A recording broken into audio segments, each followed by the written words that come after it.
Kamusta po kayo? Bago po ang lahat, first things first.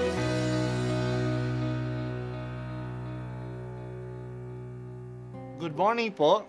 Sinisimulan po natin ngayon ang first things first. At dito po, tinatalakay natin sa unang bahagi ng umaga natin ay ang first readings na binabasa po sa banal na misa. Ito pong tinatalakay natin kasi madalas po kasi marami na tayong alam tungkol sa gospel readings. Pero konti po ang nagsasalita sa first readings. Pero ang first readings, bahagi din po yan ng Biblia, ng banal na kasulatan. Kaya susubaybayan po natin ang mga first readings, basahin po natin at kuminsan kailangan ng basahin ng 2 o 3 beses bago maintindihan kasi hindi po tayo familiar sa mga istorya at sa mga kaisipan na tinatalakay dito. Ang pagbasa mula sa unang sulat ni Apostol San Pablo sa mga taga-Tesalonika. Tiyak na natatandaan pa ninyo mga kapatid kung paano kami gumawa at nagpagal araw-gabi para hindi kami maging pasanin ni numan samantalang ipinahahayag namin sa inyo ang mabuting balita.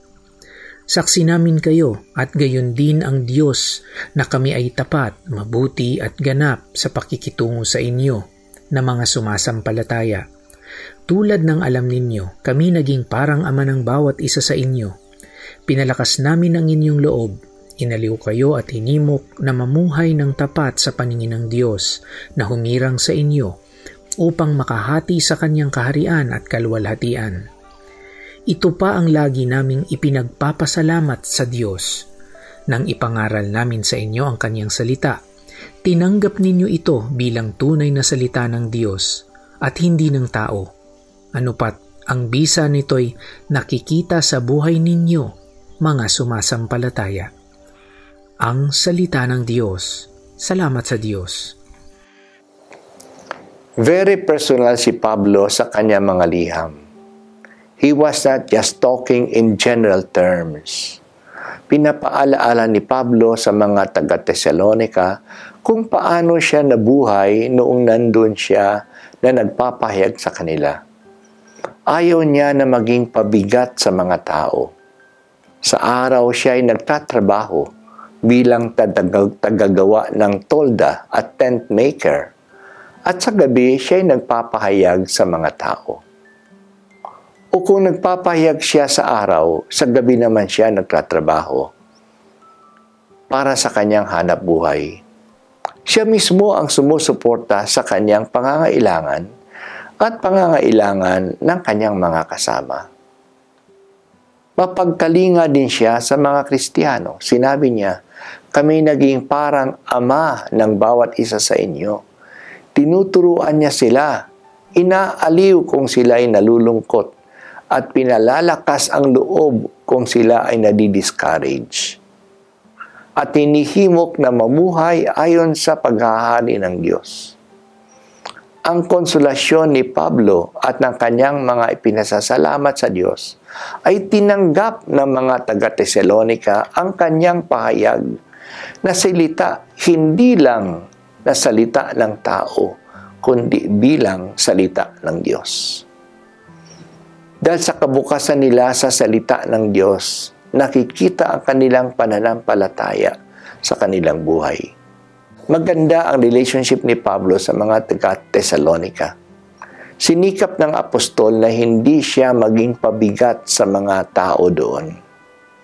Very gentle ang kanyang dating sa mga tao. Hindi mabigat ang kanyang dating. Para nga siyang ama para sa kanila. At maganda naman ang response ng mga tao. Hindi lang nila tinanggap si Pablo. Tinanggap nila ang kanyang mensahe bilang mensahe ng Diyos. Buong tiwala ang kanilang pagtanggap sa salita ng Diyos. Dahil dito, namunga ang salita ng Diyos sa kanilang pananampalataya na naging matatag. Ganon din ba ang ating pagtanggap sa Biblia at sa mga nagpapahayag nito? Ang Bible ay hindi lang salita ng tao, ito'y salita ng Diyos. being Word of God, it remains forever. Palagi itong epektibo at mabisa. Ang Biblia ay hindi bunga ng pagsasaliksik o ng survey. Ito ay salita ng Diyos. Naniniwala tayo rito kasi naniniwala tayo sa Diyos.